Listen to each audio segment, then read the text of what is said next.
Hey, bonjour, je vais faire un petit test. Donc, je voulais vous montrer, je me suis acheté un testeur de pH parce que c'est important de surveiller le pH dans un système aquaponique. C'est une des choses les plus importantes. Ça affecte plein de choses. Ça affecte la santé des poissons, ça affecte aussi la façon dont les nutriments vont être assimilés par les plantes. Donc, c'est super important. Dans un système aquaponique, on devrait tenir un pH entre 6 et 7 idéalement. Ça arrive que quand on fait le départ d'un système aquaponique, par contre, notre pH soit plus élevé, même que ça peut être souhaitable, parce que les bactéries, eux, se développent mieux en milieu alcalin. Donc, quand on parle d'un milieu alcalin, c'est pas 9-10 sur l'échelle de pH, c'est plutôt 7,4 dans la limite supérieure de 7, entre 7 et 8, maximum 8. On ne veut pas dépasser 8 parce que même pour les poissons, 8 ça commence à être inconfortable, c'est stressant. Je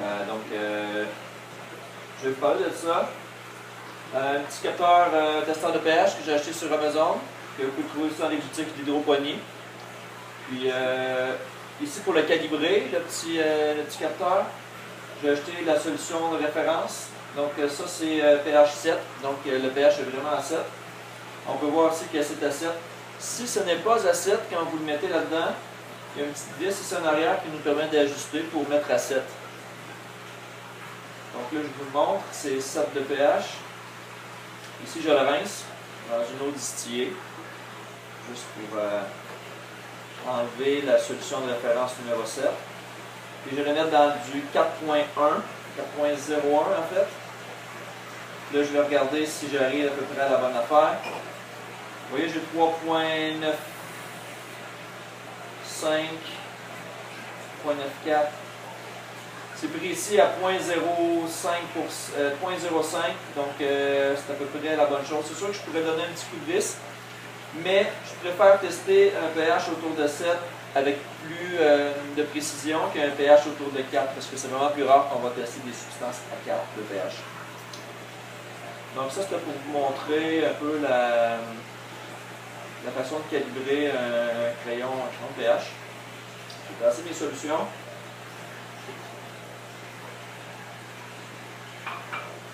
Là, ce que je voulais vous parler par rapport au pH, c'est qu'ici, vous voyez, j'ai 3 pots. J'en ai une avec notre eau de pluie qu'on accumule ici, qui est tirée à partir de la toiture.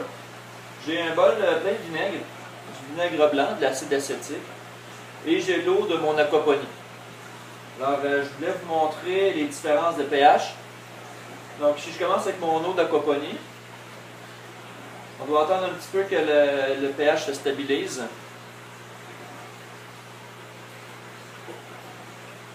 Donc là, mon eau d'aquaponie est un petit peu élevée en pH, mais j'essaie de la faire descendre tranquillement. Et par le cycle de nitrification aussi, l'eau va avoir tendance à s'acidifier. Sauf que ce qui se passe, puis c'est ça pourquoi je fais une petite vidéo, je vais vous en parler. Souvent, en aquaponie, on utilise un médium, un substrat qui va remplacer la terre. Dans notre cas ici, c'est un hydroton, ce sont des billes d'argile. Mais si vous utilisez un autre type de substrat, c'est bien important de choisir quelque chose qui ne va pas contenir de la chaux ou des éléments alcalins. Donc, parce que ça va tout le temps faire remonter votre pH de votre système, vous allez vous battre contre ça. Et en plus, si c'est des carbonates de calcium, vous allez vous battre constamment contre les carbonates. Ça va prendre beaucoup de temps, même voire impossible, de pouvoir ramener votre pH à une valeur qui va être intéressante. Ça prend une substance qui est inerte. Moi, ce qui s'est passé ici, ce que je remarque, c'est que mon système il a un pH haut, puis il reste haut. J'ai remarqué que quand j'ai acheté mon hydroton, ça c'est une substance inerte, et quand je l'ai acheté, je l'ai rincé avec l'eau de l'aqueduc, parce que ça nécessitait beaucoup d'eau pour enlever les poussières et tout ça. Puis, je me suis aperçu que dans l'eau de l'aqueduc, il y avait beaucoup de carbonate de calcium. Alors, ça l'a comme imprégné, parce que l'hydroton, c'est comme poreux. C'est aussi bon pour les bactéries, mais c'est bon aussi pour ramasser les sédiments, les minéraux, pourrais-je dire. Donc, ça s'est fixé sur mes billes d'hydroton dans mon système en entier. Et maintenant, ça, ce carbonate de calcium-là se libère tranquillement. Au fur et à mesure que mon pH devient plus acide dans le système par la nitrification, le pH remonte automatiquement parce qu'il dissout le calcium, donc ça ajoute du calcium dans l'eau.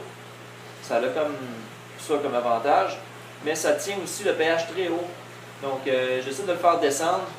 Je vais pouvoir avoir contrôle sur le pH du système seulement quand il n'y aura plus ou presque plus de carbonate de calcium dans le système. Donc, c'est bien important, si vous rincez votre média, s'assurer qu'il est pH neutre, puis de le rincer avec quelque chose qui ne contient pas de substance qui pourrait influencer votre système par la suite. C'est pas si évident que ça.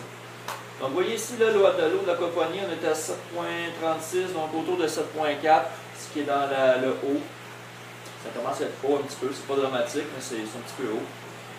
Juste pour vous montrer, l'eau de pluie, je vais mettre dans ma solution de rinçage. Mon eau de pluie, elle se situe plus autour d'un pH de 5. Elle est assez acide, hein? C'est assez surprenant. J'ai été surpris quand j'ai testé ça, mon eau de pluie. Je fais un petit mouvement pour accélérer là, la stabilisation du capteur, sinon c'est vraiment long. On est autour de 5.4, 5.5. Des fois j'ai un 5.6, mais vous voyez que ça varie là, c'est 5.4. 5.4, ça commence à être acide pas mal. Mais ce qui est intéressant avec l'eau de pluie, c'est qu'il n'y a absolument rien dedans. Il n'y a pas de dureté, il n'y a pas de carbonate, il n'y a pas rien. Il peut y avoir quelques petits trucs là, qui proviennent de l'atmosphère, mais en gros, c'est vraiment pas grand-chose. Juste à titre de référence pour vous montrer, le vinaigre est une substance acide. Juste pour vous montrer. Ici, on se situerait autour de 2.4, un vinaigre blanc. Ça peut descendre tranquillement, mais c'est pas mal autour de ça, 2.3, 2.4. Surtout, ne mettez jamais de vinaigre ou d'acide citrique en jus de citron dans votre système aquaponique quand vous voulez en faire descendre votre pH, parce que vous allez tuer vos bactéries. Dans un pH acide comme ça, les bactéries ils ont vraiment de la misère.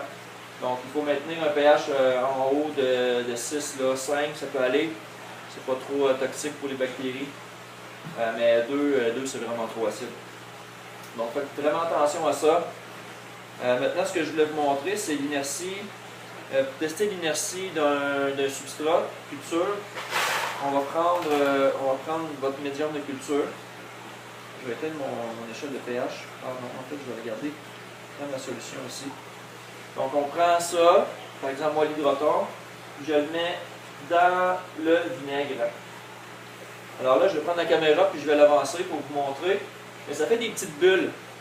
Puis ça, c'est un indicateur qu'il y a quelque chose de basique dans le substrat. En le mettant dans un ingrédient comme ça qui est acide, ça vient faire le dégagement de petites bulles. Donc, ce que ça va faire, c'est que ça va libérer des gaz, mais ça va libérer des ions. Ça va plutôt capter des ions d'hydrogène, donc ça va faire monter votre pH. Je vais vous montrer. On peut voir là qu'il y a des tout petites bulles, même si c'est peut-être pas évident, j'essaie de zoomer, c'est pas super facile. Le médium il est presque inerte là, mais il y a un petit quelque chose, moi je le vois à l'œil, qu'il y a des bulles qui se forment un petit peu puis qui remontent. Là c'est des tout petites bulles. C'est une valeur qu'on le voit pas bien. Mais c'est ça, il y a des petites bulles qui remontent. Fait que moi j'ai fait un test très simple. Vu que je voulais savoir vraiment si c'était mon médium qui causait ça, mon substrat. Ce que j'ai fait, c'est que j'ai pris de l'eau de pluie, j'ai pris de l'hydroton, puis j'ai tout simplement, je vais vous montrer, j'ai tout simplement pris mon hydroton et je l'ai mis dans une chaudière dans laquelle j'ai laissé baigner. Et puis je sais que mon eau de pluie est à 5.4, on vient de le tester. Maintenant, ça c'est un hydroton qui a trempé, ça fait au moins 1 heure. Il faisait des bulles au début. Il en fait encore un petit peu, mais c'est presque fini, je vous dirais. Là, je vais tester le pH, juste pour voir où je me situe. Là, c'est vrai que j'étais dans du vinaigre, j'ai dilué quand même. Je ne devrais pas avoir...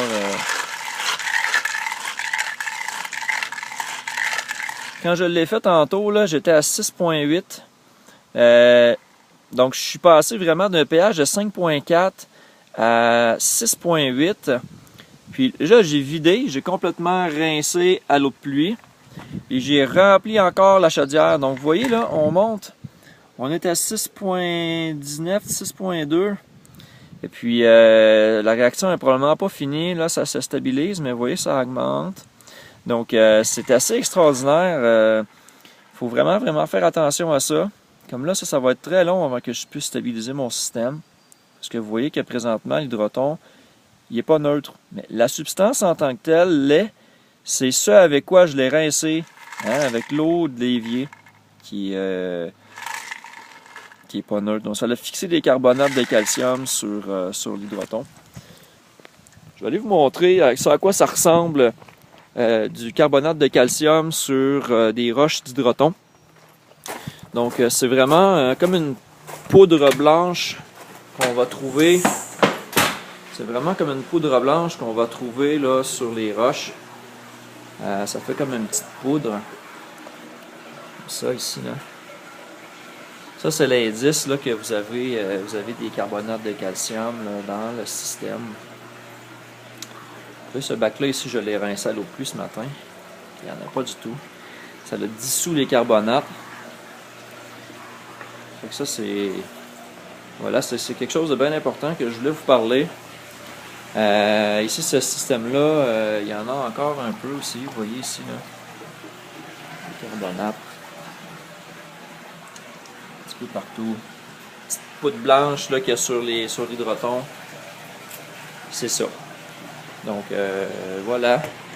Alors, ici, si je regarde ma première cuve, dans laquelle j'ai 22 tilapia, une cuve de 800 litres. Ça, c'est mon système au complet.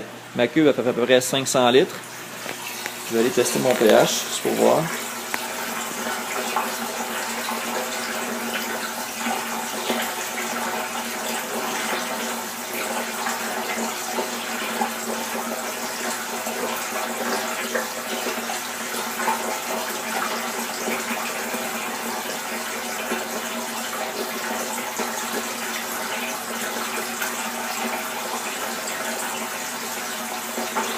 Autour de 7.4. Ça a l'air pas mal stable à 7.4. Donc ce système-là ici, un pH de 7.4. Je vais voir mon autre système, qui lui est un plus gros système, dans lequel j'ai 53 tilapia. J'ai 10 300 litres, en fait j'ai 1000 litres dans cette cuve-là. Puis j'ai un 300 litres là, qui reste dans le bassin en bas, puis qui circule dans mes bassins en haut. On va aller voir ici combien de pH. De l'autre côté, j'avais 7.4. Je dirais à peu près autour de la même chose. Normalement, ce système-là est un petit peu plus bas. Et le pH, il va varier aussi en fonction de la journée. Dans la journée, c'est là qu'on va trouver nos taux de pH les plus bas. Puis durant la nuit, c'est là qu'on va trouver nos taux de pH les plus hauts.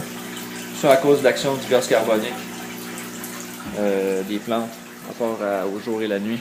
L'activité de photosynthèse.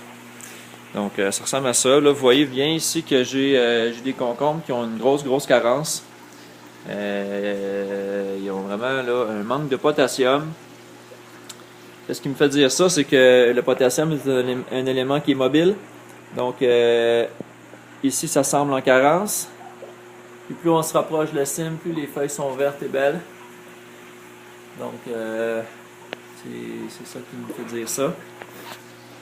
Il faut avoir une petite carence en calcium parce que j'ai testé 40 ppm, c'est quand même dans les limites basses. Mais je voulais vous parler surtout de pH aujourd'hui. Donc voilà qui est fait. J'espère que vous en avez appris un peu plus. Si vous avez des questions, vous pouvez venir nous voir sur notre page Facebook, Maison de pneus Morcier. Puis ça va nous faire plaisir de répondre à vos questions.